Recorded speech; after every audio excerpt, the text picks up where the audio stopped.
Hey guys, you're listening to the PetaPixel Podcast, where we talk about all the latest news in the photographic industry and more. But if you're looking for expert advice, incredible selection, and the best deals on photographic equipment, video, lighting, and more, you go to B&H. B&H is PetaPixel's new gear partner. And for even greater savings at B&H, we recommend the B&H Payboo credit card, which lets you save the tax. You pay the tax, and B&H pays you back instantly. Save the tax on all eligible purchases shipped to eligible states. Or you can pay over time with our 6 and 12-month financing on minimum purchases of $199 for 6 months or $599 for 12 months. Terms apply. Learn more at bhphoto.com/Payboo. Credit card offers are always subject to credit approval. Payboo credit card accounts are issued by Comenity Capital Bank. Hey everybody, our loyal listeners and hopefully some new friends, welcome back to the PetaPixel Podcast. We have an amazing show today, lots of crazy news. There are giants in the photo editing community merging and being acquired. Some very interesting lens technology is coming out. A very popular photo spot that everybody loves to take pictures at may no longer be accessible. Nikon's doing something they've never done before, and there's a crazy new camera that has no screen. We're going to talk about this. You definitely don't want to miss this. Now, I am Chris Nichols, and I'm being joined by my lovely friends here at the PetaPixel Podcast, Jaron Schneider. Hello. There he is. And Jordan Drake. Hey. But we are also joined by a special friend today, Matthew Growcoot, coming to us from across the pond in the UK. Matthew, thanks for joining us here today on the podcast. Great to be here, Chris. We got Matt here because our main story of the day is pretty interesting. I think you guys are going to want to listen to this. It is about what press trips are really like. Matt was able to go along with Jordan on a recent press trip to Germany, so he's got insight from a first timer on what this whole experience is like. So he's going to talk about that. And Jordan, I believe you have a question for us to get us all to become even more solid friends than we already are. Yeah, so this will be no surprise to Chris Nichols, but this weekend I did a night of camping, and I'm very curious. What is everyone's relationship with camping? Is this something you enjoy doing? Is it something you did as a child? What is your most dramatic camping experience? Anything like that. I want to hear your personal relationship to it. Why don't you go first, Chris? I didn't have a father figure in my life, which is why I'm all so screwed up now. And that means that I didn't get to go camping as a young man because, that's typically not always, but typically what a dad would do. I don't think my posh mom from the snobby areas of Tokyo would really know a lot about camping. So, I didn't do much until maybe I was a teenager. And then maybe I'll go with like a friend they would be camping somewhere or parts of like day camp. I went to day camp. That's not really camping. That's not camping. That doesn't count. That's just like outdoor babysitting, right? For young people during summer vacation. But I got to do a little bit. I mean, that being said, now I own a trailer and we were there, of course, camping with you. And I'm firmly entrenched in the whole fishing, camping, boating thing. I think if you take a kid and you deny them a lot of stuff, in a lot of cases, they will actually take those things up when they get older because they feel like they're missing out. So there we go. That's my sad story. What about you, Jaron? I also didn't camp very much as a kid, not because my dad didn't want to, but because my mother didn't want to. Chris's mom and my mom are very similar in their proclivities. But I started camping more once I was, I guess, out of college even. Like that was the first time I really even did it. Later. Yeah, and I did it with my friend Elliot, and we would go camping places just because we liked hiking and going, fun outdoorsy spots, and I still enjoy it. But I haven't gone in a while because there's no one who lives near me who likes to camp, and we don't do it for ourselves. Oregon's got some of the best camping in the United States of America. Yeah, I know. There's lots of outdoorsy stuff here, so it's disappointing. I don't camp as much as I'd like to. I would definitely do it. I don't mind sleeping on the ground. But does Andy like sleeping on the ground? She does not. She does not enjoy sleeping on the ground. So that might be an issue too. That's a factor. Yeah, car camping is pretty luxurious camping too. That's what we typically do, and it's like even that's not now. And I also, my dog hates fire. So Oh, wow. he doesn't Oh, enjoy man. the campfire at all. All of your life partners are getting in your way here, Jaron. I know. So I was thinking maybe at some point me and Elliot, we would go camping, just us again, even though he's got a wife and 2 kids now, so he can't get away very often. But I'm going to see if I can make him do it. We can go camping by ourselves again, like we were kids. Yeah. Matt? Do the British camp, or do they just colonize? Like, do they just take someone else's? Wow. Jeez. We turn up on shores and camp. No, it is very different, actually, because camping for me in the UK, it just reminds me of music festivals. When I was sort of a teenager in my 20s, you go... I haven't actually been to Glastonbury Festival, which is the famous one, but I've been to lots of others like Leeds and Reading Festival. And it's a very different experience. It's not out in nature. Right. You wake up and it's already 25, 30 degrees, but you went to sleep freezing. So you actually got a lot of layers on. So you wake up and you're completely dehydrated. There's probably a few beer cans knocking around. So it's not that wholesome experience that I would like to experience. Don't in the UK, don't you call it caravanning? Isn't that sort of the term? Like when you go up to the Highlands or something and you sleep in a trailer? Well, that's a little different now, because I guess in the US and Canada, you might call that a motorhome. But we have static caravans in the UK. So they're like caravan parks. So you can just rock up, rent a caravan. I actually did this when I was a kid. I went to North Wales, a very beautiful spot called Anglesey.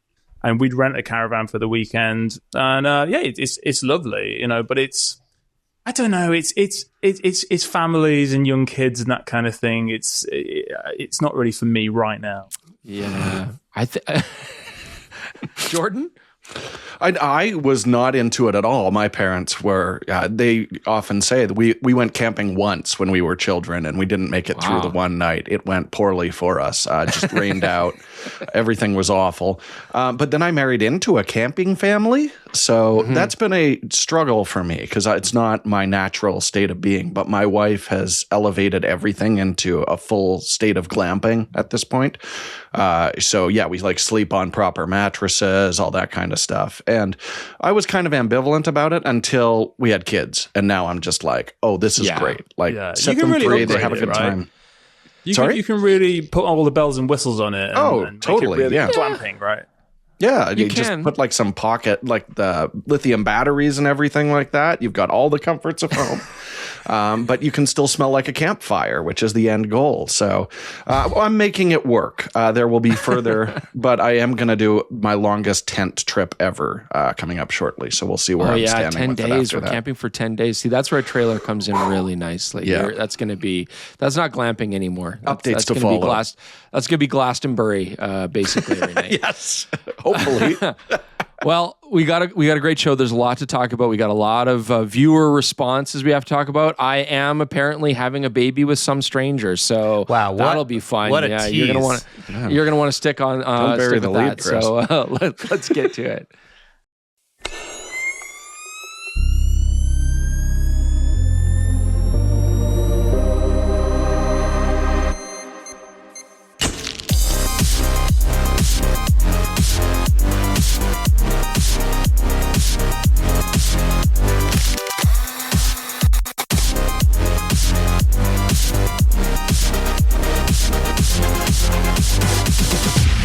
Guys, I talk about PetaPixel memberships a lot.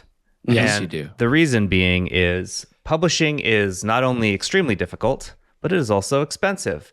And to do it with people who write those words and don't use AI to do it, we value that very highly. So that's why PetaPixel memberships are so helpful to us, is it allows you to directly support what we're doing. And while some outlets will go with you have to pay to read articles in some way, or you get a limited number of articles before you have to pay.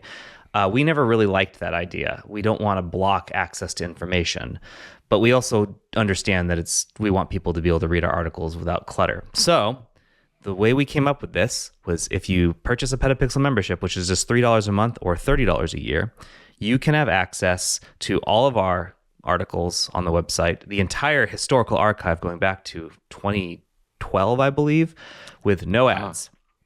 We thought that was very valuable. But we didn't want to stop there. We wanted to keep adding perks so that you could help support what we do at PetaPixel and get something out of it. So over the last 6 to 8 months, we've been adding perk after perk after perk. And now we've been percolating. And I feel like at this point, we have a seriously excellent membership program that not only helps us continue to pay excellent editors like Matt here to bring news to you on a daily basis, to help keep Chris and Jordan employed and able to keep giving you excellent, entertaining reviews. And I type with these 3 fingers on each hand endlessly for the PetaPixel.com channel. And I want to be able to buy my Coke Zero still, so I need some money. Okay, well, yes. Like just a little bit. So what we just did is we partnered with some excellent companies to help bring more perks to you. So the ones that you may be aware of, you get 5% off all of your pre-owned camera gear orders from KEH.com. What? I know I have to specifically say pre-owned camera because they do sell brand new film and they do also sell brand new cameras. People don't know that. They also have repair services. But if you want to buy a pre-owned camera or lens, you get 5% off that at KEH. Dang. When you sign up, you immediately get a coupon for $15 off at the Moment store. That's just free cash. You get 10% off lighting gear from FJ Westcott. That's a new perk that just came in last month. Like 10% off lighting gear is a pretty good deal. And Chris and Jordan use their lighting equipment all the time. Do you like how this looks? Huh? Right now? Me right That's now. Westcott, baby. Does look pretty good. Right now. We also added a 10% Thank off. you, Matt. 10% off of all photo lab services from Blue Moon Camera Machine. They actually do a great job. Their lab They services actually do a great job. Yeah. Thank you, Chris. I'm sure they appreciate that. I'm sorry. I'm cutting in. I'm butting in, but they do. It's that good. Yeah, it was so staggering to you that you actually got usable high resolution scans without dust and hair all over them. I know. Yeah. Wild. I was like, what is this? 1986? It was a time machine to a better time. They actually have a drum scanner, so that's what they're using, which is really nice. 10% off all their lab services. So that's film development, that's film scanning, and that's printing. All of it. 10% off, flat, unlimited. And then the last one is you can get an app for planning your photos in any weather called Atmos. You get 33% off an annual subscription to Atmos. So there you go. That's 8 total perks. One of those perks is just supporting us. But the other 7 perks are legitimately perks. And we would really appreciate it if you're not already a member, considering joining, because at this point you're just losing money. You're legitimately losing money by not being a member. Yeah. All right. That's the plug. Let's get into the news. Top story of the week. Matt, you wrote this. Adobe has acquired, or is in the process of acquiring, AI upscaling company Topaz Labs. What was that? That was my head exploding. This was very unexpected. I thought it would make more of a popping sound, honestly. I've imagined your head exploding many, many times, and I figured it would make like a... Yeah, like, I don't know, more of a pop, more of a compressed. Anyways, well, you think there'd also be the sound of you like grunting as you explode my head with physical force. So you're using my psychic. Sorry, where were we, powers, guys? So both companies have agreed to the acquisition / be acquired, but we haven't gotten a value. We will get a value because Adobe is publicly traded. They will have to release some information somewhere about how much they spent on this. They may not say directly. It may be hidden in some lines of text, but we eventually find out. This is a pretty big deal because Topaz Labs was considered not an alternative, but at least just somewhere you can go that's not Adobe. Adobe had been integrating Topaz's technology into some of its in Photoshop tools lately, like along with their efforts to allow you to put really any AI tool into Adobe. You can now do some others like Topaz. But like integrate them in as plugins. Yes. No. Yeah. Oh. It was actually in the software. So I don't own Topaz. I've installed nothing. And in Adobe Camera Raw, I've gotten the prompt, do you want to denoise with Topaz? I see. So I paid Topaz nothing, and so this was already sort of integrated, and I'm guessing they saw enough of a return that they felt like they should just buy Topaz. There you go. Very interesting. Out of Dallas, Texas, the Alberta of the United States of America. I memean, Topaz is one of these companies that's quite interesting because I know many photographers that use them. You know, there's always this peripheral software and people are like, oh, I use Lightroom, and then to use anything else, most people, it's like, no, or some very obscure thing, but a lot of people you hear use Topaz to denoise. And this is especially, I would say, even more prevalent a few years ago when denoising and upresing was still kind of in its infancy, like quite a few years ago. When Adobe was bad at it. Yeah, Adobe was bad at it. And so people are like, yeah, I always go back and I run it through Topaz. And that's really how they built their name and their reputation. And they have a very solid reputation for the quality they put out. And it's interesting now because everybody's kind of caught up to some degree, but maybe it was always there. And they're good at upscaling as well. They're known for that. Yeah. So, What did Jeremy say in our meeting, Matt, the morning when this happened? He's like, oh, yeah, I used to like Topaz before they used AI. I feel like it was better. The denoise was better before they integrated AI, which is, I haven't used it before, but that's the shareholders wanted to hear AI, so they had to implement it. I do think it's interesting because this is largely like before you get to the proper editing process, like you're getting an optimized image before you get to work on it. So I can see why Adobe would want to like handle all ends of image, right from the initial prep. I don't hear about a ton of people using editing tools of Topaz. It's really like, look, I run it through. They're denoising, they're upscaling, all that kind of stuff. And then I get to work in Adobe or whatever else you want to use. So yeah, I mean, clearly there's a relationship there. And Adobe just wants to have everything because that's late stage capitalism. And it's in a battle with Canva, the domination of the market, right? And it needs every single weapon it can get its hands on. Right. And Adobe's internal development has not been as leaps and bounds better over the years as it used to be. So as that company has not done as great a job innovating internally, the other option is to acquire. I see. Topaz, if I'm not mistaken, I mean, they've kind of been, sharing's the wrong term. I'm sure there's licensing agreements. They've been licensing their technology to other outfits as well, right? Haven't they? To be used? I don't know. No, I thought there was. It would not shock me if that was the case, but I don't know. I can't say for sure. I'm pretty sure they have. But yeah, anyways, so I wonder if that's all going to get shut down or if that's still going to. I mean, I wonder how many. We didn't know that Adobe was using Topaz in an integrated fashion, right? So I'm sure we're going to see changes to that. I mean, that sounds like a license. It sounds like Adobe licensed it, and now they're just like, well, why do we keep licensing it? Wasn't Higgsfield? What's Higgsfield AI or something? Did something like that. I don't know. I think Jeremy wrote something about it. Anyways, I think a lot of people are using upscaling from them. Samyang's Schneider-Kreuznach compact lens trinity, f2.8 holy trinity of their own, is complete with the announcement of the full-frame autofocus 60 to 180 millimeter f2.8 telephoto zoom. It's so small. Yeah? Yeah, I mean, under 700 grams for a telephoto 2.8 zoom. We used to, the standard was always like, oh yeah, it's around a noct, it's like 2 kilos if you want a 70 to 200 or something like that. And it's just been getting smaller and small. Like I remember the Sony 70 to 2 G Master, then Tamron with the 70 to 180, like they're getting really, really small. Like that's less weight than an old standard zoom used to be to get into like telephoto, portrait, event work kind of range. So I hope it's good, but for traveling, this thing, and it's not that expensive, like it really makes a strong argument for itself.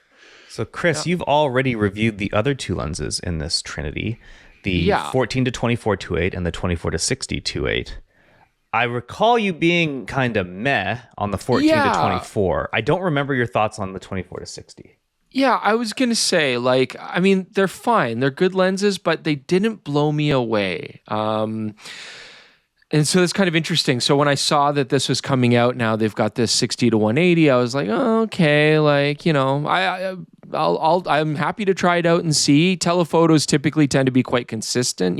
I would argue that it's harder to make a 24 to 60, certainly like a 14 to 24, like better optically because it's such a push of the envelope, whereas telephoto maybe tends to be a bit more straightforward. But yeah, like it's 730 grams. That's not bad. It's a little bit lighter than what you would get out of like Sony Sony. It's very similar to what Tamron would make with theirs, so a little bit lighter than the Tamron, but they're always useful lenses. I'm happy to try it out. We'll see how it goes. Yeah, we're big fans of the 70 to 180, so an alternative to that lens would be very interesting to me. So you guys don't mind losing 20 millimeters on the long end and gaining who cares? 10? For the size difference, I think it's a worthwhile difference. Doesn't matter. I assume this won't accept teleconverters. That seems to be a very common trade-off with these new compact telephoto lenses. I didn't see anything there in the press release regarding that, but still, for portrait work, things like that, I don't think the 20 millimeters is going to make a big difference, and the portability is really impressive. I mean, look, it's neat to see a lot more third-party companies now making autofocusing options and zooms, getting away from primes and stuff like that. And it seems like a lot of these third-party companies have had that kind of journey where they all started making manual focus primes that, were affordable and did weird stuff like, Astral and ultra-wide that other companies didn't necessarily want to do at that price point. I think we saw a lot of companies like TT Artisans do that, and Viltrox do that, and Laowa do that as well. And so now we're seeing this evolution now where these companies are now making autofocus, what I would argue are like general purpose lenses, right? Directly competing with not only the original manufacturers, but also companies like Sigma and Tamron. So for the consumer, you're just getting more and more options, and we will endeavor to try to give you as much information as possible when we, it's a good word, I like those words. We will endeavor to give you as much information as possible so that you can make an informed decision given that there's so many choices nowadays. Matt, do you have a lens in this range? I have the 16 to 35 for my Canon. So no, I guess nothing in the telly.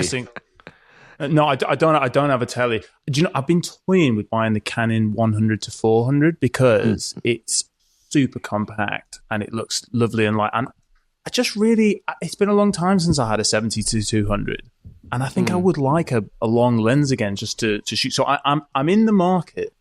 So, third-party developers. But you're also, come at me. you're in Canon, so your options are limited, my friend. That's a problem, right? That is a problem. Well, this next one you've got opinions on. So, as a bit of a precursor, I'm not going to talk about everything that Leica announced last week for a couple of reasons. One, we're going to talk about Leica here in a little bit with Matt about his experience there. But in addition to the SL3P, right? Yeah, SL3P. We also got two new lenses. One of them, after closer inspection, looks really similar to a lens that already exists that might be a rehouse. I don't know for sure. But the lens formula of the 100 f2.8 is real similar, and by that I mean identical, to Sigma's 105 2.8. So I was originally excited because I really liked the idea of them bringing back that R-mount lens because that's how they've marketed it. But might not be an R-mount. it's not what I thought it was. But what there is a 50 millimeter f1.4, and this is unique. We were unable to find any lens that looks like this. The thing that's special is that they happen to make the most compact 50 millimeter f1.4 across all mirrorless autofocus mounts. So Leica, who isn't known for making things compact, not in L mount, right? Like the M mount out of necessity, because you can't block that little viewfinder there. But they don't really try and make their cameras and lenses small for SL. No, L, their argument has always been like, we don't have to make them small, so we'll make them as good optically. And then, this seems like a real about turn. But Matt shot this lens a lot more than I did, right, Matt? I kind of fell in love with that lens, if I'm being completely honest. It's funny you talk about the dimensions because I thought it looked absolutely fantastic on the SL3P. It was a dream to shoot. I'm a real sucker for a wide open 50 mil, and I just kept shooting at f1.4 because it was, as we'll get to, the camera was nailing the focus, but it was. Yeah, it was lovely. I mean, I can't say enough nice things about it, really. Jordan, you shot it as well, didn't you, on the cars? I did, yeah. I got to shoot a little bit of photography. We did some panning tests, and we just walked a little bit around Wetzlar together. And I love the out of focus look. It's not like clinically perfect. It is very swizzly. Like there's a lot of cat's eye and this lens wide open. Oh, Chris but the actual bokeh itself is really clean. The specular highlights on it. It has a really lovely, again, like kind of a character lens. It's also crazy expensive. So this might be my only chance to play with it. But I did truly love the images off of it. And it's nice to see a lens that's like, has a unique look. Like I do feel like when Matt's photos, when they arrived from it, I could immediately tell like, oh yeah, that's the 51.4, as opposed to some of the other glass in the collection. So yeah, it has a real appeal and a real aesthetic. You mentioned the price. That's another thing that stood out to me, because that 100 millimeter f2.8 is $2,700, but the Leica 51.4 is $4,950. So it's like one of them says we made this here in Germany, and the other one says this was made in Japan for us. So this, and I think that's the other thing too, is I think this one is made in Germany. So this is a Leica original, which is very cool. And I would like us to try and get us to get one of these for a full review. They don't have any yet, and I don't even know if B&H is not showing an actual pre-order date availability yet either. So we don't know when this is actually going to become available, but when it does, it's high on the list of things for us to take a look at, especially in L-mount, where the only other really great, there's two other great 50s, right? There's one from Panasonic. The Panasonic is a big lens, but it has a focus clutch. It's a wonderful lens. And then the Sigma 1.4, which is just technically spectacular, but a different look than this. Yeah, so there we go. Moving on. This is another Matt Growcoot story. California has announced plans to stop people from taking a very iconic photo of Big Sur's Bixby Bridge. Boy, that is a tongue twister. There's a specific little spot. It's not really a turnout. It's a small section off the road that gives you a great view of the Bixby Bridge, the ocean, and the mountains there in Big Sur. And they are saying that this is becoming too popular and that it is causing traffic problems. Matt, why don't you finish the story, because you wrote this. Basically, there are local reports of big tailbacks, stationary traffic, because there are multiple people. It's probably more tourists than locals. They're stopping, they're pulling over on the side of the road where there is no parking. Apparently, there was 12 parking spaces, but they closed that off in the hope that traffic would keep moving. But obviously that didn't work. People are just going to find somewhere else to pull over and take a photo of this beautiful bridge.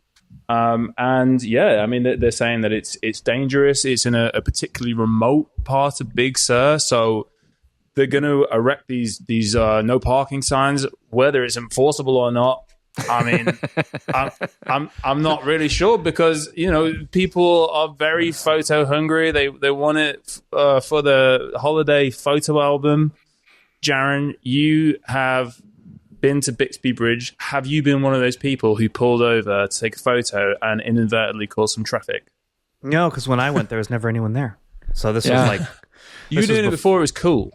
Well, people knew about it, but it wasn't like a social media must-have photo. I remember going out there. I've tested lenses out here back when I was at multiple times back when I was at Imaging Resource. So like this is like this is a wide angle. I need a landscape photo. All right, I'll go get a landscape photo, because I hate taking bad photos for reviews. Like I kind of want to try and get a good picture. So I remember the last time I was out here, it was with my dad. And in this picture in the lead of your article, there's you can see the other side of the bridge, not where the iconic photo spot is, but there's like another section across the bridge from it. I pulled over with my dad there, and we were actually shooting some rocks in the ocean because I had a telephoto. So we were up top looking down, and I remember it was windy and cold. It looks absolutely beautiful for sure. I can understand why. Have you shot it, Chris? Yeah, my wife and I traveled through, and that was probably about 13 years ago. And I shot that, and I remember looking up spots like Big Sur, of course, beautiful. I want to get nice photos. I saw that photo, but it was not on like a Reels or Instagram or anything. This was on like a website, which was getting very rare at the time. So that's how you'd find that out. And I did the 2 stops, and I don't know if the the other one's open. So technically, there's the parking lot. We parked there. We shot. You're quite close to the bridge when you do that, and you can kind of go down into the hill a little bit, and you can shoot up into the bridge, and you're like right near all the beams and stuff. There's further, I guess before that, if you're going south, before that turnoff on the bend, there's a private piece of land. It's like this little spit of land. It's very small. It wasn't really fenced off or anything like that. There was no signs, but you could pull in there, and there was like a broken down foundation for a very small home or shed, and it's like all full of like graffiti and stuff and whatever. So kids would like go and hang out there and drink and sure. And there was a viewpoint off those cliffs. That's the more iconic, where you can see the bridge with the hills beside it. Anyways, yeah, it was beautiful. It was great. I loved it. And honestly, when we drove through there was nobody else there. There's maybe 2 other people parked under the bridge area. There's nobody at the drinking spot. So the making babies spot, I assume. And so, yeah, we had that whole place to ourselves. We did not make a baby there, but we did get some really nice photos. Yeah, I will say that this area used to be, before like, social media says you have to go take a picture everywhere. Yeah. Like people would definitely know of the spot, but it wouldn't get crowded. Like you'd have maybe 2 other photographers there with you who were interested in it, but it was not like there was no lineup, so it was never a problem. I was actually sort of surprised to hear that this is causing problems, and then I thought about it some more, and I guess I'm not that surprised. Meta should pay for a parking lot because their app is the problem here. These are all people taking Instagram reels and photos. So yeah. The thing is, this whole area is an erosion risk.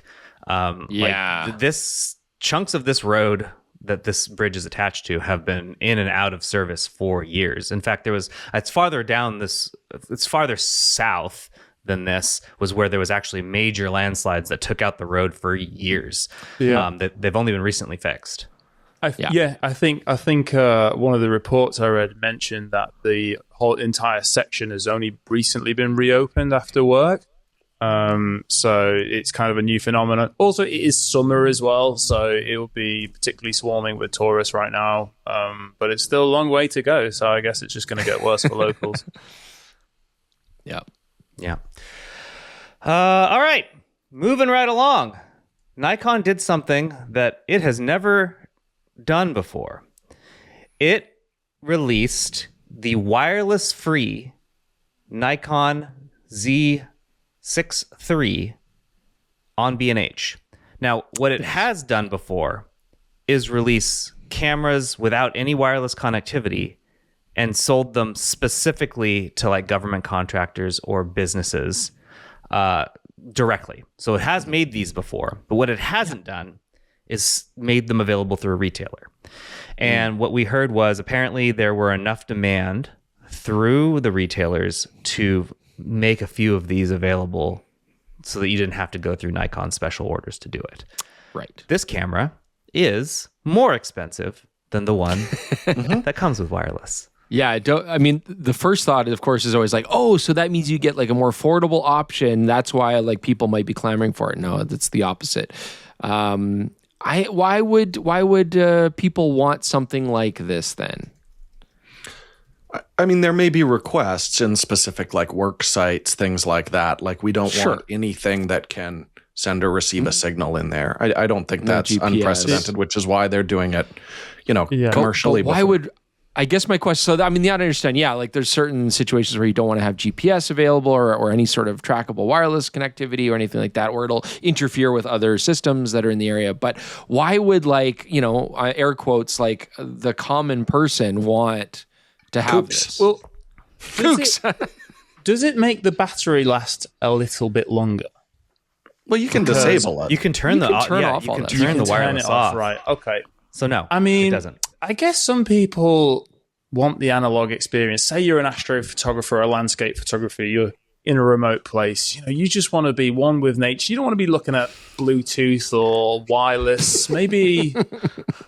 I'm spitballing ideas. What I really want to know is who were they making those cameras for in the first place, right? Like it must have been military, someone who government doesn't want to show up on the on a Bluetooth list or interesting you say about NASA, because the Z9, which is what the model they send up into space, I checked to see whether that still has the Bluetooth and Wi-Fi, and it does. It does. So those are a different special edition camera. So they're different special editions. So they changed the firmware on those to boost the denoising on. So it still works on faster shutter speeds because of the cosmic radiation in space. They also changed the FTP protocol, so it's a bit simpler. But it's not NASA. It's not. They still have Bluetooth and wireless there because I think they will still occasionally use that to transmit photos. So makes sense. Yeah. I don't know. It's a bit of a mystery, isn't it? Well, I think when we did our documentary with Blair Bunting, he had a modified Nikon Z7 II, I want to say.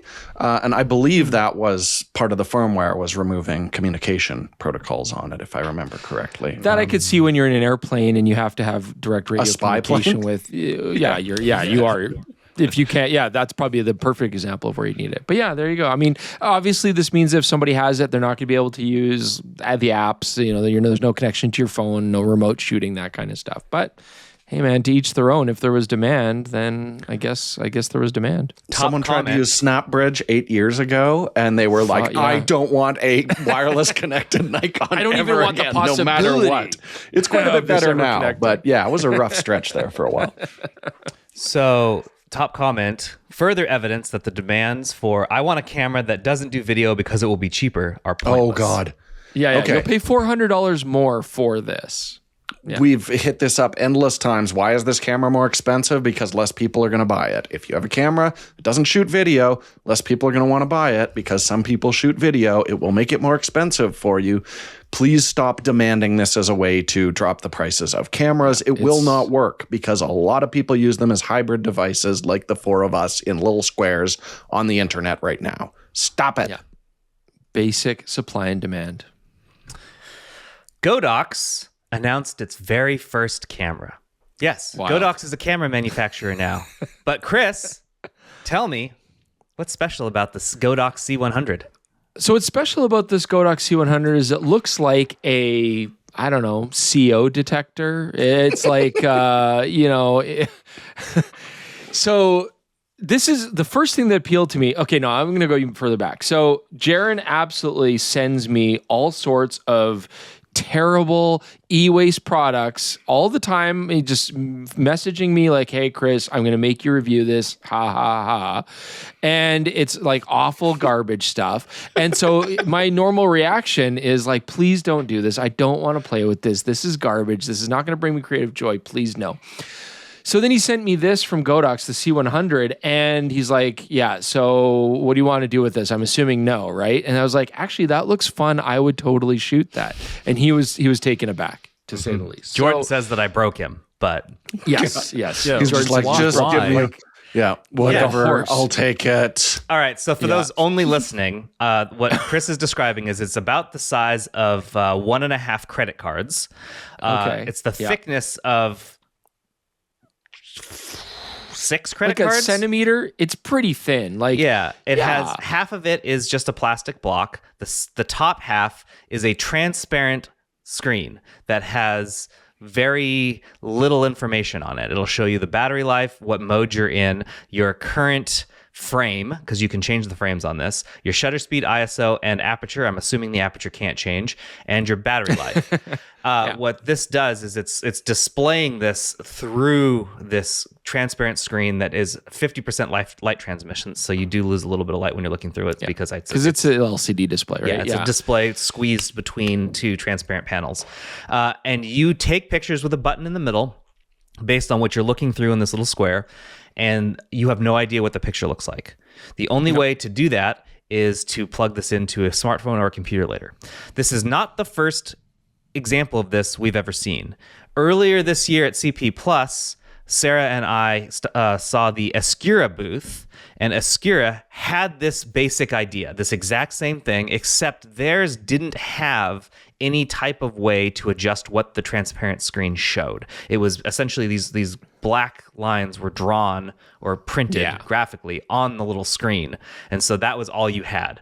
This raises that up a little bit and actually adds some technology into it and makes it more responsive to your active shooting. That's the only real difference. Yeah. The concept is the same.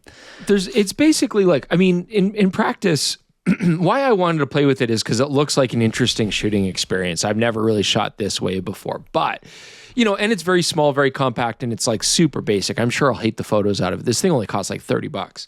Yeah. $29. No technical. It's half a megabyte, is it? The file size? So yes, it's depending on the size of the frame, and it also depend on how much color or no color is in it. This does affect how much the size noise. Of the file. Yeah, it's somewhere between 320 and 570 kilobytes. They didn't give us an actual megapixel resolution for this thing. It'll probably be awful. But Godox is a big name, and to put their name behind a camera product is interesting. So that's partly why I want to play with it. Where's the appeal? I don't know. Like, there's no difference between using a point and shoot camera with like a viewfinder that you bring up to your eye and look through. This is the same idea, but it's a window that you hold at arm's length and you compose that way, right? It's going to be different from a spatial awareness kind of standpoint. It's going to definitely look very different. I mean, it looks like you're basically holding up, I don't know, like a flash card with a window cut out of it. Yeah. It looks like a Game Boy camera. Yeah, it's like, I mean, the window's large. So like the window's like basically half the camera size, right? And you're just pinching this and holding, taking photos, but I don't know. It looks like a medical device to me. It's so strange. So I want to play with it because it's so strange. Yeah, but I'll probably hate it. We'll get a lot of questions on the street when you're shooting, which I think is almost part of the appeal of this is like, what is that really? But it doesn't look like a camera. Yeah, it doesn't look like a camera. We'll make friends. It's dumb. You know what? It's dumb. We'll see how so, it goes. Review canceled. No, might be good for street photography if people don't know it's a camera. It could be ultimate creeper camera if that's the way you like to shoot. I don't really like to shoot that way, but yeah, I did think that. This is easily the most popular story of the week, if not for the past couple of weeks on PetaPixel. And what I'm noticing from a lot of comments is folks will say, I can't imagine ever wanting this. Why would anyone want this? What's the point of this? And my response to that is, I don't know, probably because it's fun. Like, some of the people who comment on this website and on YouTube and everywhere are they lack whimsy. You lack any sense of joy in your heart. You are a cold, broken person that just can't imagine having fun. But please get a membership. No, please. I guarantee, like, I mean, I don't have a ton of whimsy either, and I guarantee I'm going to probably hate this camera. But the idea of it is silly and interesting enough that I'm I'll shoot it. It's so cheap that it's not a huge reach to decide to try it. But make no mistake, I will probably hate it because I'm assuming it's got a fixed rechargeable battery and it does. The photos are probably going to be trash and people will hate it and they won't charge it and it'll die. It has a micro SD card at least. My guess is this is $29 equivalent if you're in China. My guess is when it becomes stateside, it'll be closer to $40 to $45, which is still not insane, but not $30. That's reasonable. Yeah, it's still reasonable. But we're going to play with it. So last story. Guys, it's finally started. The legacy survey of space and time has begun. Woo! The 3200 megapixel camera that we've now seen twice, once when it was in Stanford and once when it was installed in the Vera C. Rubin Observatory in Chile, has begun its 10-year mission to make a time lapse of the universe. And it will be taking 700 3200 megapixel photos every night for 10 straight years. Yeah. Isn't that Very cool? It is cool. And you should definitely check out the video if you haven't seen it already, because we explain quite fully the concept, the idea, the science. Like it's a really neat project. But effectively, you're looking at like a 10-year long time lapse of the entire southern sky. They'll be able to identify moving objects, find new planets, spot asteroids. Like it's going to be really, really cool. I thought they'd started already. So what they were doing was they opened up the observatory for science as it was being prepared for this, but now its mission starts. So it's not open for that anymore. It's doing its specific no more fun run. And games. It's started. This is what its job is. Right. Are they looking for signs of life? Of course. That was on I think they said that they were hoping they were going to find. They were looking for a lot. Yeah, we actually if you're taking that out many of pictures. That was cut out of the episode, but they did specifically mention that as part of the task for this. Ooh. The idea being that if you take this time lapse, and it's amazing how fast this thing moves, because, to shoot that many photos every single night, you're basically scanning the entire southern sky. You got to be able to move fast and take a lot of photos, and then they still have to be really, really good quality. But yeah, I guess the idea is that you're going to see over the span of time, movement and changes and variations, and you'll see stars being born, hopefully, and some dying. It's all kind of this really, you got to consider it as taking it over this period of time and taking the same shots over that period of time. That hasn't really been done before, right? It's like a tapestry, isn't it? It's like an old school tapestry. They're going to tell the story. It's going to be so cool. This whole project is neat. The technology is neat. The one thing I'm thinking about right now, because you mentioned it's got to move quick. They told us that it was possible for one person to spin the actual head because it's greased so well. They didn't let us do it, but they said it was possible for one. Like thousands of tons, but it's it's on a layer of oil, so it's floating basically on this layer of oil. So it has almost no friction. It's pretty cool. Yeah, super super neat. So cool. We'll check back in 10 years. Someone, it's what? It's a lot of editing for someone. The cool thing too is it's they've got a whole custom-made, pathway for all of this information to go from South America, under the ocean, up into North America to Stanford Labs. Down.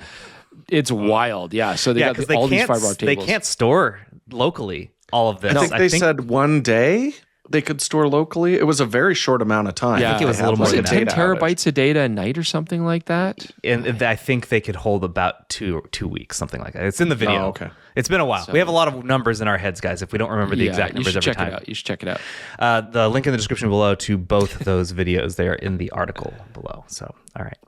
Okay. So, prefacing this, the story we want to talk about here, why Matt is here. Many of you have this idea, and you're not, I don't blame you for this, that these press trips or press junkets, as some call them, are vacations. That essentially you go out there, you are treated as kings for however many days it is, and you're just relaxing the whole time, and they are buttering you up, and then you just go and you write your article and you make your video, and they feel like they've won. They've bought you. They've got you. That's how it works. Matt, I would like you, because it's been so long since Chris, Jordan, and I have ever been on our first one, so I don't actually remember too strongly the sheer exhaustion that I had the first time I went on one of these. But I'd like you to tell the listeners what a press junket is really like. Well, I first just want to say I was actually one of those people, because, I was thinking, I was sat here working day after day on the PetaPixel news desk. Jaron, Chris, and Jordan are off on another exotic press trip, and I'm just there grumbling into my cup of tea, thinking, for the love it. They're having a great time in the sunshine. We're just texting pictures of the drinks that we're holding poolside to Matt the whole time. Well, turns out I was wrong. Because a few weeks back, me and Jordan, we were in Germany, and we were at the Leica factory, and it was incredibly tough. It was the toughest week of work that I've had in a long time, because it's just nonstop. And I've watched a lot of PetaPixel YouTube videos, and it was like sort of breaking the fourth wall. All of a sudden, I was inside of one, and I was seeing just how much work goes into it. I was seeing Jordan sort of just come up with it all, because we didn't even know why we were there initially, and Jordan just comes up with it all just on the spot. He's thinking about what he's going to say, and we have literally got just a matter of hours to put together this video. And you have to, your brain has to work so fast, because you have to put all of your thoughts into a succinct speech. And it was. I mean, we were there for 3-4 days, and I think I had a 3-day recovery. I remember waking up in the hotel. The day of my flight back, and I couldn't even move. It was it was. I mean, we were tasting Japanese whiskey with Richard Butler and Chelsea Northrup that night, but that last night, that's true. They got a little bit heavy. That was nice, but yeah, no, it was. I guess I've just grown soft. Sitting here on the news desk, just helping myself to cups of tea and whatnot as much as I want. But yeah, it was really, really tough going. And anyone out there thinks that they're just having a jolly, it's absolutely not true. Yeah. So I wanted to touch on, there's different types of these events, and you actually came for one of the most difficult ones, which, like you said, is where you don't know what the product is going to be. And not only are you trying to put a video together, but you're trying to form an opinion in real time. And we've had some of those issues where it's like your opinion kind of shifts over the course of using a product for a little while. So it's like, is the stuff we recorded earlier still going to match and be useful after you've spent more time with it? So you really are and you shot a lot. Like, that's something I really appreciated having you there, Matt, is we shot a lot of different subjects, things like that. And I could almost feel like your comfort with the camera and opinion shifting as we were doing it. So it's like, how much do we save for the last day? How much do we get done early on in it? There's a lot of decision making like that is going to be hopefully invisible to the viewer. That's our goal. But it's definitely a process when you're there, where sometimes we get the product before you leave on the event, and it's more like, here's an opportunity for us to really shoot it in some cool locations and things like that, but we have a pretty good idea of our perspective on it already. Yeah. So for different cameras, you get different lengths of time with the product. Yeah. There's lots of different situations. I mean, we have to remember that sometimes the camera is, as we were talking about, going to be announced at the event. That's always a mad scramble, right? And because that implies then that the embargo's up. So it's like, camera's announced, you guys have it there, and now it's kind of a race. No, I don't want to say a race, but you want to get these things out as quick as possible. Well, they were doing that. We had that exact thing happen. We were in the exact same time. Chris and I were in Osaka doing the Lumix LX10 or L10 X, and that's what happened. They effectively told us, here's the product, and in 8 hours, embargo lifts. Good luck. And Chris and I made the choice to be like, we're not hitting that embargo. We're going to do a full review, and we're going to take a couple days. Yeah. So, there are different challenges when you do these different press events. So sometimes we'll have the camera, we'll have an idea. And it is going to be different for every different outfit. Everybody's going to have different approaches. I think Jordan and I, we always got into a sort of very industrious mindset when we did press events from the very beginning for TCS. I think part of that was we had a real sort of, I think you'd agree with this, Jordan, that we had a very sort of kind of ethical concept of they've paid the money to fly us out there. We should work our hardest to make use of that. Jordan and I never wanted it to ever be like a vacation, and we didn't want our viewers to think that we were on some amazing vacation doing that. There's only one that we can really talk of that was a vacation straight up. But and we will talk about it. But really, like, our mindset, I think we've already proven over the years, like, Jordan and I work very hard. We're very industrious. We want to get stuff out. And on these events, I mean, a lot of other creators like, wow, you guys, like, you just don't stop, do you? Like, you're out getting samples. We got to get talking points. Because, like, we want to be able to do these things to the best of our ability for the viewer. And we want to get that information as accurately as possible. This means, like, where there's so much to go over. But everybody's going to have a different approach to how they want to do it. Some people do take it a bit slower. They just kind of like get the information, go get some samples, and then they go home days later, and they compile it all together. And I get that mindset. For Jordan and I, because we've always shot on location, that's our specialty, we want to shoot at that setting. We want to be in that environment and show the viewers, like, look at the beauty of this amazing new place that we're experiencing as well for the first time. I think that's just really compelling to show and to watch, as opposed to back in your office afterwards being like, okay, well, take my word for it, Osaka was great, here's the samples, right? Like, so there's different approaches there. It's much harder to do what we do with a single person. Sure. Arguably impossible to do. Yeah, arguably impossible. There's no way that I feel anyone could have pulled that off, what we did in Germany with just one person. It was just too much going on. I got to say, I thought Jordan and I were working harder than anyone else on that press trip. And we I always might be feel that wrong, way. but I felt that way. You were correct. You probably were, because most teams cannot do it. And they tell us to our faces, I cannot believe how quickly you got that out. That's one of the things they'll say. I cannot believe how much you're working right now. I can't believe you got so much done. I can't believe how much you've captured. That is a constant thing we're hearing. Now, but that's just how we do it. That's how we do it. That's how we've always done it. It's not better or worse than anyone else's thing. We do beat ourselves basically to death. But doing it's really cool because it feels almost live. I mean, I know it's not, but it has that sort of energetic feeling to the videos, which I think is great. For sure. The other thing too I want to address is like these events, so they do vary, as we've talked about the scope, what the intention is, like what they want you to do. Sometimes they're very structured. We're going here, then we're going here, then we're going here. That was actually kind of a point of contention early on, because of course the event planners, they want you to have the best experience possible, right? They want you to have like all of the opportunities.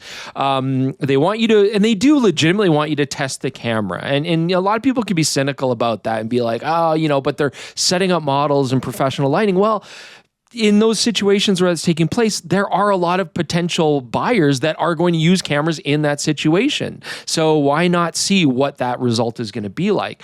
And then over time, the event planners have maybe changed things. That, okay, let's do more free time. You just go explore on your own. And some events are very much like, we're going to get you there, you're going to do a briefing, go for it, right?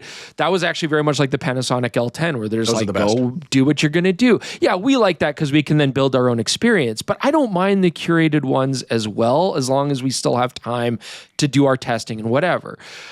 Make no mistake, though. I mean, like, look, the manufacturers are flying you out there. They're putting up in nice hotels. They're taking care of most of your meals, not all of them. They're not paying us honorariums or stipends. That's, like you're still on your own dime, which is why we really appreciate the PetaPixel.com memberships. But they're getting you out to that location. And they want you to have a good time, and they do put us up usually in very nice places, and they do feed us well for the most part and stuff. And it's like, yeah, that is part of the experience. That makes sense.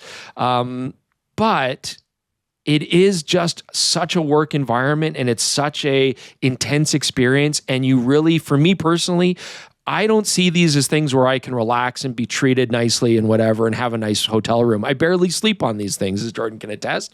I'm up at 4 a.m. We're out on the streets and we're shooting. It's like, for me, the beauty is I'm in a location I've never been. I do not want to take any more samples in Calgary than I have to, because it's Calgary, and you guys have seen this for decades. If I'm in a new location, as a creative person, I want to be out working in that new location. And like, yeah, you guys are shooting like racing cars and stuff. You don't get to, how often do you get to go do that, right? Oh, that was so cool. I mean, I'm actually a bit of a motor racing fanatic. So when they said that we're going to the Nürburgring, which is this iconic racing circuit, and Formula One world champion Max Verstappen was going to be competing, and it's a 24-hour race. It's an endurance race. I was just like overwhelmed. It was so cool. But at the same time, by the time we got to the circuit, we got up at 4 o'clock in the morning to get there, and I was on the caffeine as much as I could, fighting to stay awake. It was tough, but we are a totally independent organization, and they might be flying us out there, but everything that Jordan says is entirely his own opinion. And same with Chris, right? Like, nothing is. Then they're not influenced. They're not saying, "Oh, you have to say this about the camera." Everything comes from total truth. So I thought that was, as a kind of a fan, then being involved, it was really cool to see. I think there's. Sorry, Jaren, go ahead. One thing I want to point out is you always get comments where it's like, "Oh, this is clearly sponsored." It's like, do you have any idea what a company expects from sponsored content? Mm-hmm. So like Jordan's conclusion at that video would be unacceptable if it was paid for. If a company pays for something, they only want good. So they want you to have only a great experience and only express those great things. So it is baffling to me that someone would say, well, it's clearly paid for, when at the end of it, Jordan's essentially like, yeah, you're probably not a smart decision to buy this camera. Like that's never going to happen in sponsored content. Yeah. I mean, I want to, this brings us to a good point. I want to talk about this because Leica is a good example of this. one of the most valuable things about going on these trips, and one of the things that I do very much appreciate, and I would consider like a luxurious thing, is when you get to go on these trips, you get to reconnect with a lot of the people that are in the same industry as you, that you work with. So you become friends with a lot of these creators, right? I mean, there's too many to list, but you've seen our collaboration stuff. Like, they become like a family, and you get to hang out, you get to talk, you get to reconnect. That's wonderful. I love that aspect of it. And you also are there to make connections and build relationships with the people behind those brands, right? Not only the higher ups, but also the people that are, that are planning your trip and that are getting you set up, and then the people that are, providing you the gear all throughout the year, right? Like, it's about forming these important relationships, building these reputations. All these camera companies know how we operate. They know what we will not allow them to do. I mean, like, that's all very clear. It's never like this underhanded thing of like, hey guys, if you come blah blah blah and you say this, we'll take you to this cool place. No, it's never like that. Not even a little bit. They do want you to have an interesting location and shoot some very cool events you would not otherwise easily be able to shoot, because they want you to test the product. And I always look at that as not a bribe. It's a great way to test the product, right? You can push the product to see, will this autofocus with fast cars? Can I use this in low light conditions? Like, they're planning these events so if we go birding, it's like, can this focus properly on these birds, right? Like, so I don't look at it cynically like that. And at the same time, you build these relationships with these people. You really get to know them. You get to know the team. It's important to have that support. Germany's a great example, because Leica's brought us out many, many times to review these products, and then throughout the year, they're giving us lots of products to review, and they know that our reviews are going to be completely impartial. They always are. And the SL3 is a great example, because when I reviewed the SL3, I was like, this is a silly camera. Don't buy it. Like, it's expensive. It's overpriced. It's basically a rehoused Panasonic, and I still do feel that way, but it's like, look, it's not a great product from a practical standpoint, I don't think. I personally wouldn't do it. That's my job. And a lot of people in the comments are like, well, you're never going to Germany again. Good job with that. And then, of course, what do? Lo and behold, they're bringing you guys out to play with the new camera, because they're not looking to... It's not they've got people that they buy. Yeah. Absolutely. Those people are bought. That's a completely different industry. But that's not what we do. Or when we do it, we explain very clearly that's what we're doing, right? So, yeah, it's... it's a lot of work. I do think it's important to call this out. There are other companies that will blend the two, the ones that they buy and media. They'll put them essentially in the same circumstances. And then there are other companies that will treat them completely different, have two completely different comms teams that manage them. And these comm teams don't talk to each other. So they don't even know who the other person is managing.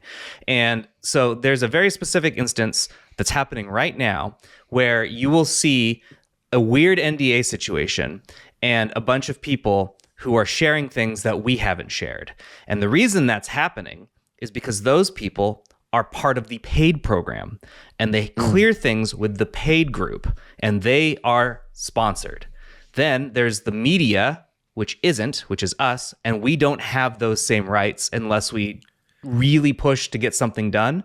And it's very difficult because they don't want, essentially, they don't want to not control the narrative at this point. They want everyone to think a certain thing until the review period. So it's very frustrating for us when that happens. And that's happening right now. I'm not going to call anyone out by name or call a company out by name, but if you're looking around this thing I'm describing, you should know exactly what I'm talking about. And we're just as frustrated as you. You're like, why does this person have content out and then you guys don't? Yeah, there's lots of stuff there that we have to navigate around. And like, the industry has changed. I mean, we've always considered ourselves more journalists. That's why we endeavor to get stuff out so quickly too, because we treat it like we're the news. You know what I mean? Like, this is a new product. We want to show you the information, get out to you as soon as possible. But yeah, like, the world is shifting to spokespeople. That's always been there. It's not like a new thing, but like, the world is shifting to spokespeople. We're not spokespeople in that way. We are media still when we go on these events. And I really treasure that. And I hope you guys at home that watch it treasure that too, because we're few and far between now. And there's not many outfits that are like that anymore. But Yeah, I get why people would also be cynical and confused, because honestly, the lines are completely blurred and it is really hard to understand. And you're seeing content from many different people and we're not all on the same playing field. But we want to at least get that message out. But at the same time, like, yeah, these are great events. They can be fun. You get to see really exciting places. I'm super fortunate the places I've been able to visit and photograph in. And so I do treasure that very highly. I don't think we let it change how we're going to review a product. And I know it's easy to say, oh, there's confirmation bias, blah, blah, blah. Like, it's just not how we've ever done it. We're kind of pig-headed in that we just review products the way we've always reviewed them, regardless. And that's just the way it is. And I will say, honestly, it's none of any, we don't announce this to the public because it's frankly not anyone's business, but we have had certain run-ins with brands where there are hard times and there are like, that really was not the review we were hoping for. Like, I don't know what to tell you. That wasn't the product we were hoping for. That's how we saw it. And they're like, yeah, so yeah, is there tension in the background? Or are the companies always happy with the way that we say things? No, but that's our job, at least as we see it. It's a real peek behind the curtain, guys. Before we move off that, I do want to quickly I want to glaze Matt for a little bit for someone who had like jumped in without any previous experience with this. One thing a lot of people don't understand is the conflict of testing versus shooting. And I remember a couple very specific times, like when you were shooting actually an excellent model with a nice lighting situation. And I'm sure you just wanted to make good pictures and interact. And I'm like, hang on, no, the SL3 really had a problem where it would foreground focus if you had a bright foreground. So we got to test that. So we're dragging out lights in the foreground and stuff like that. And yeah, it's that constant balance of like, I want to take good pictures. And exact same thing when we're shooting. Like you said, you're an automotive racing enthusiast. And it's like, well, we got to test rolling shutter and, all this. And I'm sure you're constantly, I find the same thing. I'm like, I'd love to just go shoot some pretty video right now, but I need to test blank, blank, blank, and blank. And that one was very unique as well because there were only a certain number of sideline passes. So we were alternating throughout. So you'd get like 5 minutes on and then flip over to another member of the press. So are you going to spend that time taking great photos or are you going to get your testing done? And I got to say, Matt handled that situation really well, but it's very difficult to make those decisions in the moment. It is very difficult, yeah. Yeah, it's a totally different way of shooting, you're right, because obviously for me, as I've always been a photographer and I just want to take really pretty pictures, but you're absolutely right. They're saying, well, it shoots 40 frames per second and it's got great autofocus and you have to put those things and those claims to the test. I learned a lot and I apologize if I was just trying to take beautiful photos of the beautiful model to apologize. Oh, dude, it's. I mean, Jordan has to deal with that with me too all the time. I mean, it's like, creatively, you just want to go do what you want. And I mean, PetaPixel's changed that a little bit, which is great. Not even a little bit, a lot, which is great because there's definitely more of an environment of let's use the cameras as an experience and talk about it that way and whatnot. But which I feel has elevated my photography quite a bit in the last few years. Whereas, if it's too technical, then you're not getting any samples that you're really proud of. Maybe you're getting ones that you're technically showing off. So yeah, there's a balancing act. Regardless, these events, and especially the way we approach them, are very stressful. It's a lot of work. It's very little sleep. There's not much downtime. Your downtime is then like, look at the content, look at the photos, I've analyzed them. You start to build a timeline, like plan out what you still have to cover, retest things, right? I'm going to have to ask the executives this tomorrow because I'm not sure how this works still. Like, there's a lot of that. So it's fun. It's dynamic. It's a lot of work.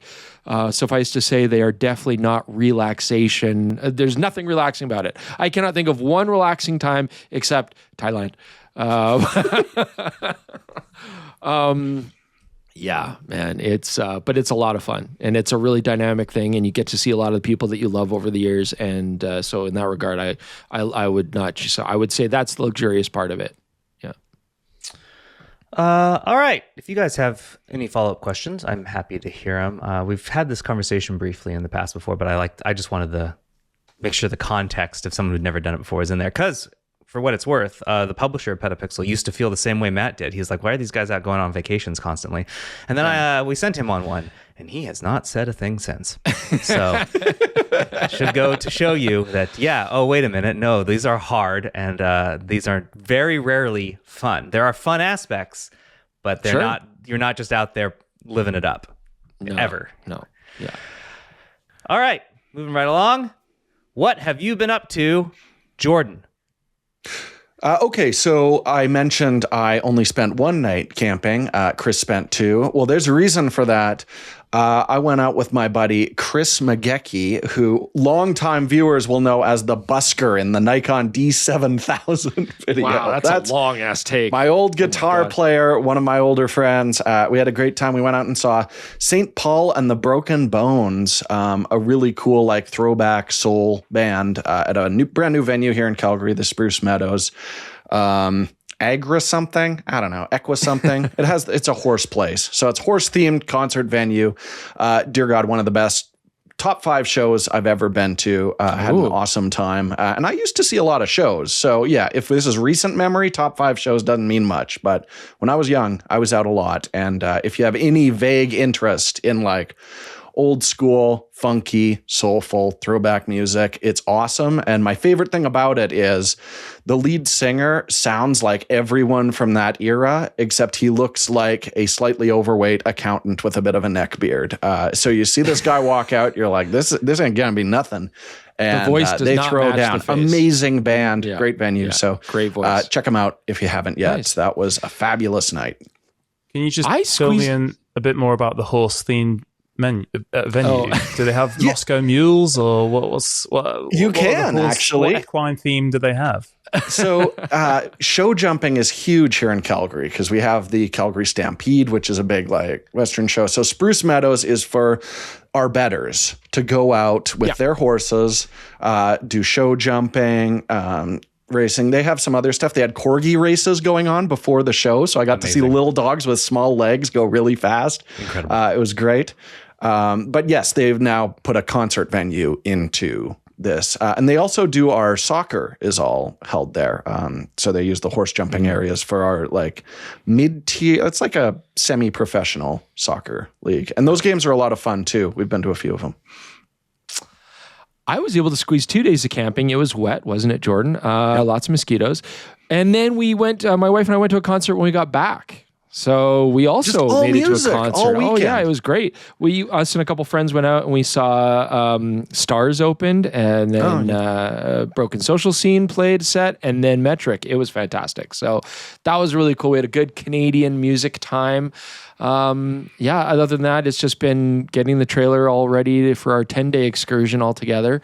But yes, it's working okay. There's some leaks I got to fix. That's super fun. Life. Have any of those Canadian artists crossed the ocean, Matt? Are those things you're aware of? Broken Metric's Social pretty Scene, big. Yeah. Yes, Broken they're Social big. Scene, I know that. It's so I don't actually live in London. I live in the city of Birmingham, but I'm actually down here because I'm going to a couple of music gigs, carrying on with that theme.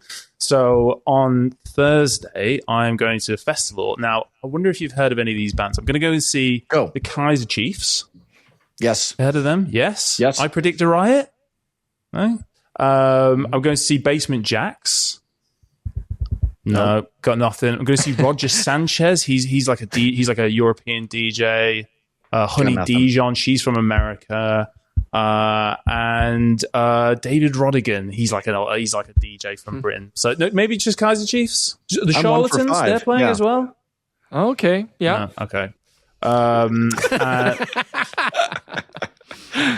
And on Saturday I saw a few of my friends and we went to see a DJ in South London. His name is Gerd Jansen and he is from Germany and he was great. So we went to a little day party. Name. Yeah, Gerd Jansen. Yeah, no, he plays really like happy, funky music. It was brilliant. We had a great time. Except it was like 35 degrees and I almost melted. But apart from that, so. Google and Gerd survived.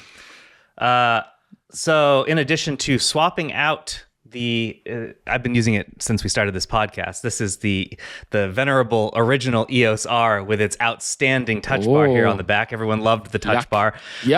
This had been my podcast camera forever, which is why occasionally the battery would die, because back then you couldn't charge through USB-C while it was actively shooting. So I would have to have multiple batteries. I have swapped. I'm now testing the EOS R6V. It's sitting here with that lens you guys tested, the one with the power 20 zoom. to 50. 20 to 50, yes. Yeah. Thank Great you. lens. I don't have to worry about the battery dying. And if I look slightly different, I should. I mean, I think I look a little bit better as far as like sharpness goes. The 1080 output should be a little better on that than the fan will still kick on occasionally, which I find to be quite odd. Don't love that. It's not on right now, but it was on earlier. It's not the greatest sound, and it's kind of loud. We'll see. And then the other thing is I had the audacity to write a story over the weekend. Where I thought I was allowed. You thought just fun was good. Yeah, I thought we were allowed to just, throw things out there and enjoy ourselves. I wrote an article where I'm like, I think it's time for a panoramic camera from Fujifilm. I've made this statement before, like on this podcast and to Fujifilm's face at least 3 times. And several dinners. Yeah, like I make it clear that this is something I want. But apparently writing this article, how dare I want something? Why would I want a specialized camera when I could take existing cameras and just, pretend? Irritated. Is that one of the most commented stories this week, Jaron? Because I saw them starting to, as soon as you posted it, I could see like the +1 and +2 in the comments were engaged. All press is good press, Jaron. Come 59 on. comments? Nah, sometimes we get over 100. Okay. 59's, good, but whatever. But the nature of them was not like, hey, fun idea, Jaron. Yeah, at like all. 2 people on the comments were like, cool. On Threads, I got a lot more support. There you go. We got to appreciate the support. There's always angry people on the internet, but you got to just remember this. People supporting you, those are the ones you got to listen to. It's very easy to listen to the negative ones. Oh, I'm not giving up. I want this camera. No, I would be over the moon. I don't to want play the with that camera, but I'm happy that you want the camera. Yeah. I think it's ridiculous, but I'm happy for you. But there are cameras that exist out there that I don't want, that other people love. Let people like things. There you go. All right, we're going to bring back a segment here we haven't had for a while. Never read the comments. It's the segment where we make sure to read every comment. And as proof that we read every comment, Jordan, I'd like you to take this one. I noticed it and I tried to erase it from my memory immediately, but you wouldn't let that happen. I did the exact opposite. I saw it and within 20 seconds it had been texted to both you and Chris. So yes. So I'm going to get close to the mic, and I'm talking about like old school soul music. We're going to go late night. We're going to go into the microphone here. And this is gross. I don't like it. This is a little message from our friend at RaddyXX, only 2 X's. Chris, I've been watching your video for decades. Crying emoji. I'm not sure why crying emoji. It's laugh crying. It's like laugh crying. Yeah, laugh crying. Like okay. Laughing so hard you get tears. Yeah, that still doesn't make sense to me. I don't feel like you're capturing the emotion accurately in this statement. But anyways, keep going. Okay. You are so sweet and cute. Okay. Guilty as charged. Yeah. We've seen things like this before. Then it takes a turn. I want your baby. Smiley face. Yeah, I don't like the way you said it, but yeah, I got a lot of love to give, I guess. My 4th So is that child, acceptance? I don't know. Because it just says I want. It doesn't say I demand. So are you going to okay. No, I just thought I was contractually obligated, Jaron. I don't know how this works. I'm going to have to read my contract again and we'll see. There's nothing about needing to procreate with our audience. We'll put that as pending. Yeah.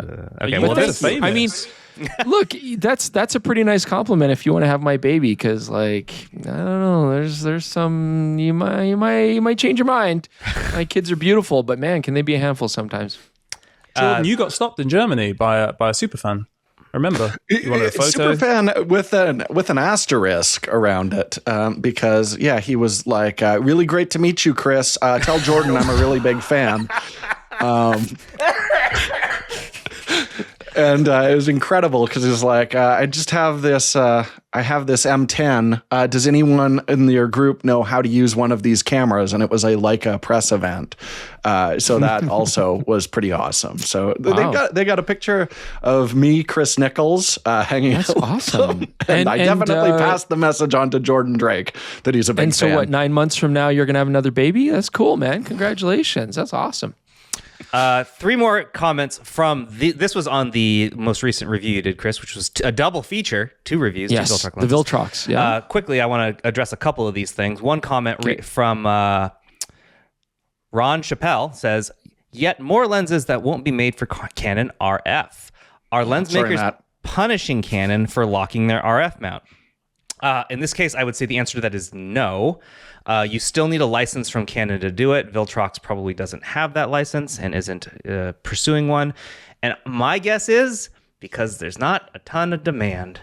I don't think Canon pushes their APS-C cameras that well. And so, yes, while there are lenses from Sigma and Tamron, I just don't know if Viltrox is like, yeah, we should jump in there and try and command 1/3 I say that's fair. of what is already a tiny market. Well, also, we've seen this pretty consistently where a lens is launched in other mounts and then RF later. They might almost just be trying to see like, hey, is there a lot of demand for this before they bring it over? Or maybe the application process with Canon just takes a long time. It could be either of those things. But don't totally give up, because we have seen plenty of lenses that are announced for other mounts and then later come to Canon RF. But it has nothing to do with these brands being mad at Canon for not letting them. And there's a lot of rage to go around. But but they're not going to not sell a product if they can sell a product. So that's not how that works. Zappa Blues demands you say it bokeh. Yeah, I hate this. It's not. First off, it's not. It's bokeh, and it's a Japanese word, to refer to the out of focus or blur of an image. I don't know where bokeh was perpetuated. I know a lot of creators say bokeh. I know a lot of people say bokeh. A lot of executives say bokeh. You know who doesn't say bokeh? Japanese executives. They don't say bokeh. They say bokeh. And that's because they're Japanese and it's their word. And it's meant to be like literally a bouquet, like of flowers. The concept is the background looks like a bouquet. That's where it comes from. That's what I was told from them. I don't know if that's accurate, because it would be from a Japanese word. I know when I was in school, they steal said American bokeh. words all the time. But That's true. Bokeh is a Japanese word, Boke in Japanese. The E sound is pronounced bokeh, which is Japanese word, which means blurry or hazy. That's where it is. It's just like the Japanese word for blur, and it's been kind of used Speaking in a lot UK of bands. Yeah, and you can use it for a lot of different things. It doesn't just mean photography. It's anything. I was scared to say it for a really long time.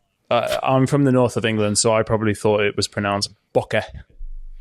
Yeah, bokeh. Yeah, and that. Yeah, I mean, everybody pronounces things differently, and I think that's beautiful. But a lot of people on the internet get really mad. But it is bokeh, and if you look, I mean, you can look at the etymology, you can look at the pronunciation guides and Wikipedia and stuff. It's all bokeh. So this bokeh stuff, this it's got to stop. Yeah, it's got to stop. I have successfully transitioned from a young man who was a bokeh guy to I have moved to bokeh, and it's okay on the other side here. It's fine. Last one is, Chris, you say this is from, hold on, I got to zoom in on this guy's name because it's too small here. Matthew Glurg. He says, Chris, you say that there is a lack of lenses in that focal range for APS-C, and then he cites Viltrox 75 f1.2 Pro, Samyang 75 f1.8, and Viltrox 85 1.8 II.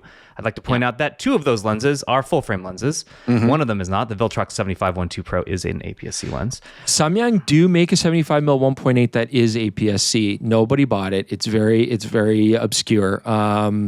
But that's one lens. So yeah. If we go through the Viltrox 75mm f1.2 Pro is a huge lens. I mean, out of context, I was trying to say these are, but no, I'm taking it back.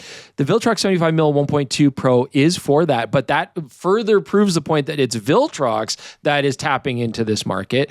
The Samyang 75mm, absolutely, they do make an APS-C lens. That's one example. That does not make a market tapped, and then everything else is full frame. So that really doesn't count. So yeah. Anyways, I get what what they're saying. But yeah, there's competition, but it's minor. So I still stand behind my thing. This is a largely untapped market, which is what I said in the episode. And Viltrox is really the company that's diving in on it. So wait, if someone makes one lens, that doesn't mean the market's immediately tapped, Chris? No, unfortunately not. No, I would say multiple manufacturers have to make multiple lenses for that market to be considered so a 35, a tapped market. A 35 on full frame is tapped. 100%. That's over tapped market. Yeah. The well is dry. All right, tech support, moving on. This is a comment from YouTube from No16905. As someone who's been considering building my first budget cinema rig, for the price and features, would the ILS be worth it? This is the Jordan. This is for the GoPro camera. These are some Jordan questions coming up. I'm only beginning my journey, and I can't find anything near that price point. Yeah, I mean, it is super affordable, but in order to make it usable, it's going to require quite a bit of modification. Like a cinema camera, ideally, you're not looking at a 2.6-inch display on the back of it. You're going to need monitor or run it through the phone app. You're going to need a cage to make that functional. And the biggest thing is just, yes, it is a dumb mount on that. So you're going to want to find older manual cinema glass, ideally for like a Super 16 should cover that, the smaller sensor on it. But it's not going to be a very cinematic look on it. Like I do think it would make a lot more sense to find, even if it's not specifically cinema camera styled, something like an APS-C, like a Sony FX30 or something like that. You're going to save a lot of money on the glass in the long term. There's going to be a lot more options available for you. And yeah, I just think it's the entire appeal of the ILS is solely for it to match with other GoPro cameras. You can get better image quality elsewhere. This is designed so you can put a telephoto on where your color and contrast will be ready to go out for broadcast.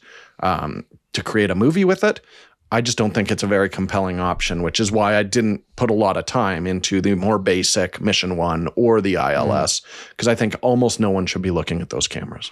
Yeah. Related, Daniel 3D Trip asks, Jordan, maybe you can answer this question. Would an Olympus Pro lens with the manual focus clutch be able to be used on the interchangeable GoPro? No. So you won't be able to adjust your aperture, and it requires electronics. It is technically by wire, but a very responsive system in those Olympus and OM lenses with clutches. So will not function. Sorry. Yeah, the lens won't know it's attached to anything. Yeah. All right. Let's listen to some speak pipes. Let me fire this one up. This one is from Alex. Let's see here. This is... Oh, gosh, I got two Alexes in here. I sure hope this is the right one. Let's fire this one. Let's see what this one is. Hi, team. I have a Sony A7 Mark IV, and I'm very happy with my photography with it. I'm just starting also to get into video.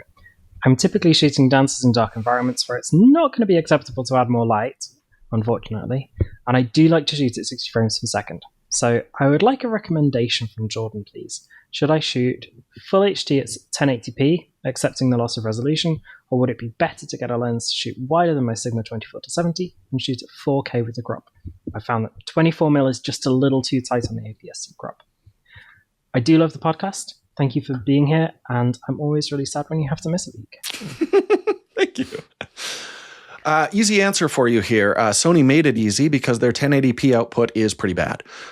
So if you use that, it's going to give you it is very heavily downsampled. You're going to get a pretty soft image at 1080 60p. You'll get a much more detailed image, even though you're using less of the surface of the sensor, which will increase noise doing the 4K 60p with a crop.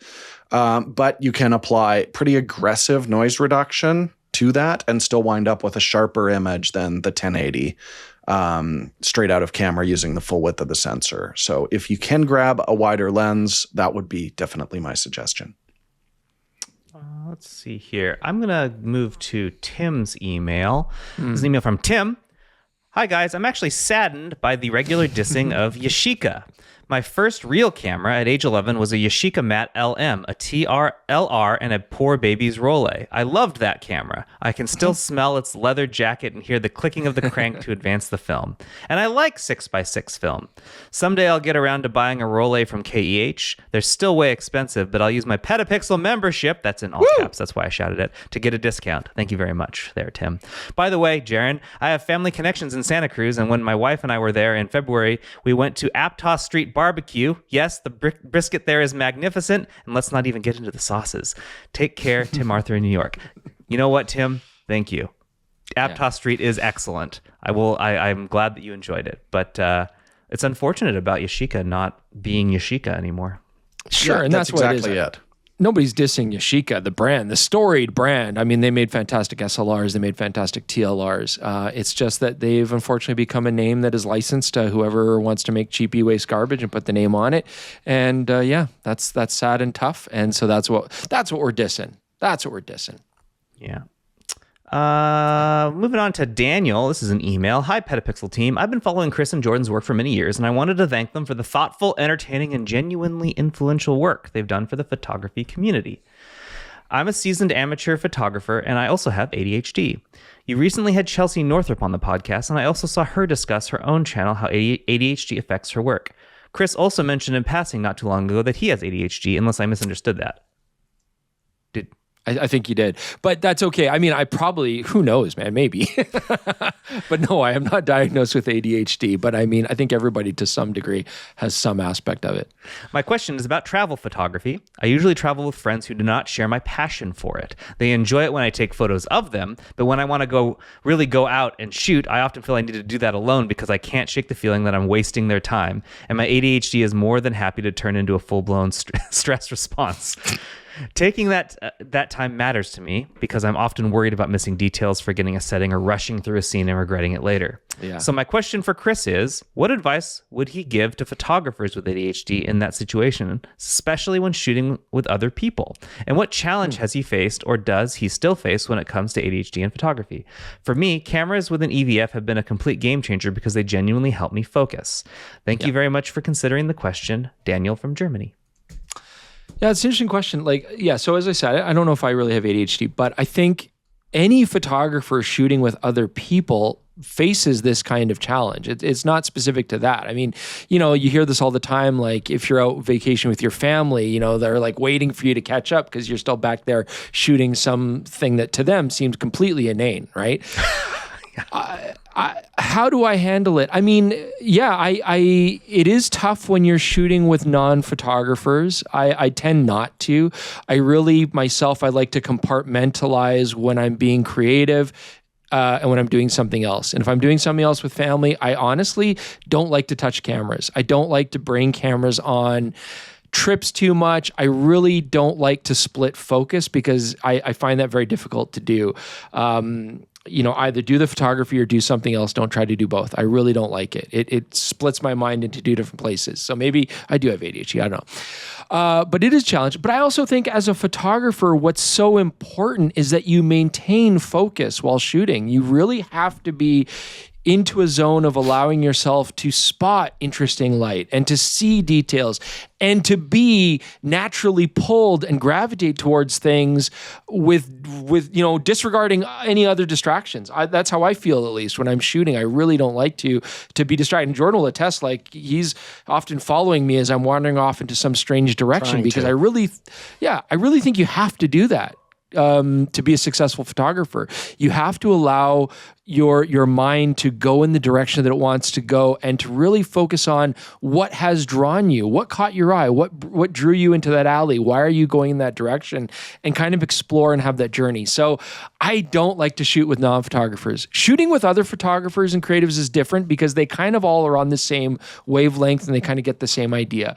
But I like to shoot alone. I like to take pictures alone or with people that can work in that same mindset. Otherwise, I feel my focus gets split and then I don't feel like I'm free to take the shots I want to take or explore the things I want to explore. I'm sure his family and friends don't mind that much that he's shooting photos, especially if he gets a nice photo. Mm-hmm. Yeah. I think it's just really important, especially on vacation and stuff, just set the expectation beforehand. Like, hey, I'm out there. I'm also going to be trying to take some pictures.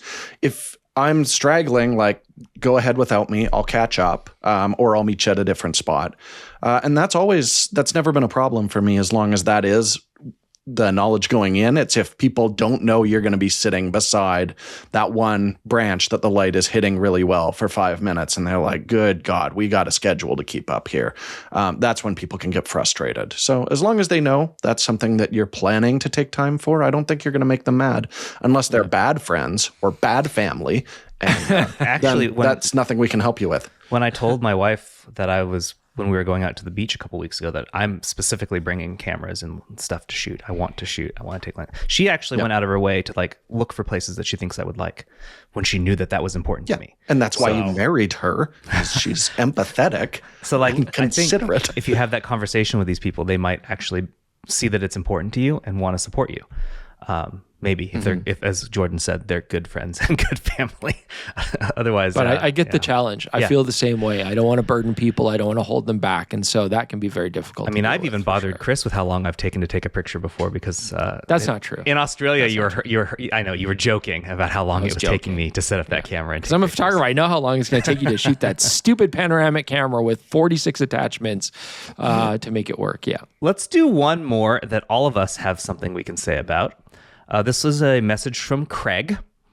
Hey guys, longtime listener, new subscriber. Thank you very much, Craig. Yay. Those are his words. Yay, period. There's no exclamation point. It is yay, period. Appreciate it.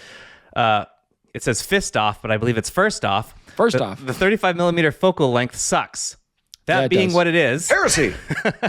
What is your most used personal camera equipment from the last few years? What personal camera equipment would you grab if your home was on fire? Assuming, of course, family, friends, and pets are all out of the house and safe already. Even some of those friends, who cares? Should we answer that now? Yeah, I guess we should. That's the one. The next one's easy. The second half's easy to answer. So this one first. Everyone will I just grab my most expensive camera? Round robin. Sure. Yeah. And then sell it and buy all your favorite cameras again. Yeah. Yeah, Matt. What is it? If your house was on fire, what camera equipment would you grab? I mean, my heart would like to say my dad's film camera, the Canon AE1, and all the lenses that I've bought for it over the years. But the truth is that is quite a cheap camera to replace. So I'd probably get the Canon R6. Yeah, it's a tough. I was going to say it too. I'm like, the Nikon FE's back there. That's my first camera. I would, that obviously has sentimental value. I probably would grab it, to be honest, even though it doesn't make sense practically. But yeah, like the GM5 silver, look at that, from Japan, got that. I had to do it. My black one's a beater, and then I got this because it's so pretty. So I'd probably grab that because it's the greatest greatest camera of all time. But yeah, that's a tough call. Silver GM5. There you go. Jordan? I have my first camcorder here, and that sucker can burn. I only hang on to it for novelty's sake because we made a video about it like 6 years ago, but it's still here. No, I mean, I would grab workhorse gear. I really don't have a sentimental or emotional attachment to a lot of the equipment that I use. That's a separate question. The house burning from what do I use the most often, which is unsurprisingly the OM 75 millimeter f1.8, which is my going out and taking pictures with the kids lens almost all the time. So that thing lives on a body. And actually, I'd be much more interested in saving my hard drives that have got all my photos on. Totally. That's what I'm sentimental about, because I can take more photos, but I want to save the ones that I've already taken. Yeah. Good answer, Matt. Not too long ago. Jared's got a lot of slides and bin. Yeah, not too long ago, my answer would have been saving my dad's F with the Photomic on it, FTN Photomic. But recently, after acquiring a TX1, and that is my child, I would probably grab the TX1 because it was such an arduous experience to actually acquire that near mint camera. So and I can, as Matt says, like an F and an FTN are very easily replaceable these days. So I can get a 105-25 anytime I want. Mm-hmm. He also asks, what's the best place to purchase a Wotancraft Pilot Travel Camera Bag 7L? The Wotancraft website says on the cart page the total price does not cover import fees, handling fees, etc., which may occur during international shipping. Kind of curious how that would all add up. Is there a North American distributor that would eliminate all that stuff, or is it buying from the Wotancraft website the only way? How did you get yours, Chris? I believe that they only sell direct, right? Yeah, I believe they only sell direct as well. Yeah, And- although you can find some of their bags, but I don't know how far. It's certainly not North America. You can, I believe, I'm not 100% sure on this, but I'm pretty sure I've seen people posting like the Wotancraft bags are available at like certain boutique stores in the area. In Taiwan, maybe in China or Japan. I'm not quite sure, but I think I've seen that. But yeah, basically, it's just off the website. So I believe you'll be able to see those taxes when you check out. You should be able to, depending on where you are. I mean, that's the thing ordering online. Like you might get hit with duty. You might get hit with, I know in Canada, you're going to get hit with GST on a lot of products. Like it's just the way it is. And Craig ends with, thanks for everything you guys do. Always informative and definitely entertaining. You're welcome, Craig. Final thing, Jordan, last week you mentioned that you were going to look for tutorials. Did you get a chance to do that, or should I postpone that till next week to answer? You should postpone that because I did not do that at all. All right, very good. We'll skip on I saw to a concert and camped. the feel-good story of the week. This is a story, another one from you, Matt. Just another banger. An artist attached a Game Boy camera to a space telescope and took pictures of Jupiter. Yeah, What's not to love? Ridiculous. Ridiculous. And just to clarify, this telescope is on the ground. It's just taking pictures of space. Yes. Yes, it He did didn't not send go it. into low orbit. Yes. No, I like that his Game Boy is fluorescent colors, like bright And then orange, he printed light it. green. Yeah. And then he printed it out on thermal tape. Yeah, with the Game Boy printer. Yeah, he's a real character, this guy, actually. He's like a ska punk enthusiast, well known in the scene. Apparently, he calls himself the Good Wizard of SoCal. Oh, interesting. Anyway, Well, this fun is story one of for those sure. things where it's like the same people who dislike this disliked my story about wanting a TX1. Whimsy. Yeah, have That's some like whimsy, whimsy. guys. Just Whimsy. for once, remember that this is a hobby and you're supposed to enjoy your hobbies and have fun. Remember that, please. Have fun. This makes me fun. feel good. It's like kids' sports. Matt, thanks for joining us this week. Really appreciate it. My pleasure. You haven't yet? See you. Check out the Leica SL3P episode and see some Matt behind and in front of the camera. That's right. Next week, we're bringing back Christy Odom to talk with us. Yay. So she's our guest next week. We're excited for that. And Very cool. yeah, thanks everyone for joining us. If you are not a PetaPixel member, please consider it. Also, a note, Jordan and I are previewing upcoming shirts that are coming to the PetaPixel merch store soon. These are some ideas that you will see coming up. And you may have seen another one too, the bouquet shirt. That's coming as well. So get ready. That's soon. Thanks for listening. Catch you in the next one. Thanks, everybody.